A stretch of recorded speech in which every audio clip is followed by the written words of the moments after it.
The conversation on racial equality continues tonight in Iowa City. Good evening, everyone, and thanks for joining us. I'm Tiffany O'Donnell. Scott Sanborn has the night off. The City Council tonight held a work session with the community and laid out some new initiatives to move the conversation forward. CBS 2 News reporter Jason Hackett live in Iowa City now with more on the plan. Jason.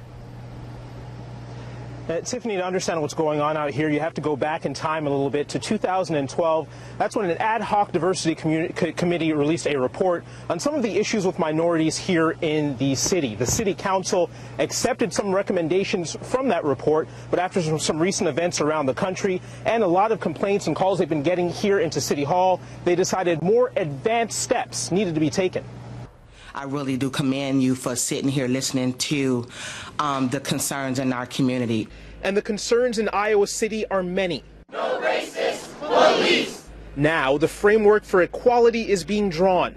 There's 5 areas that we wanted to focus on: conversation, accountability, outreach, training, and justice. Within those 5 areas include initiatives like listening posts around the city, expanding the use of body cameras, and diversity training.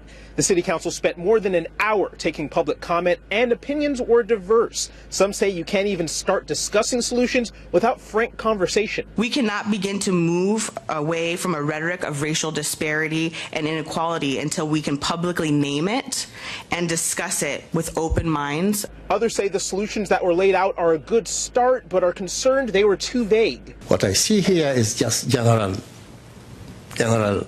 recommendations. There is no specific thing to be done. Meanwhile, others spent their time at the mic proposing ways to strengthen the framework the council laid out. There needs to be people of color who have official positions in city government. Speak to your police chief and your police department that work for you, and you can tell them to make arrests for nonviolent misdemeanors of drugs their lowest policing priority. Whatever conversations continue on with black people and other people of color, you include queer people, you include disabled people, you include trans women especially, and you reach out to the Muslim population. City leaders acknowledge that there's still a lot of work to do. This is certainly not the first and will absolutely not be the last point of engagement between us and the community.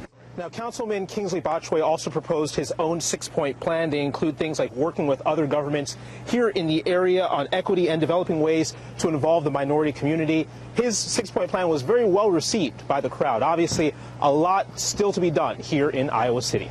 We're covering the corridor tonight in Iowa City. Jason Hackett, CBS 2 News, 10 at 10.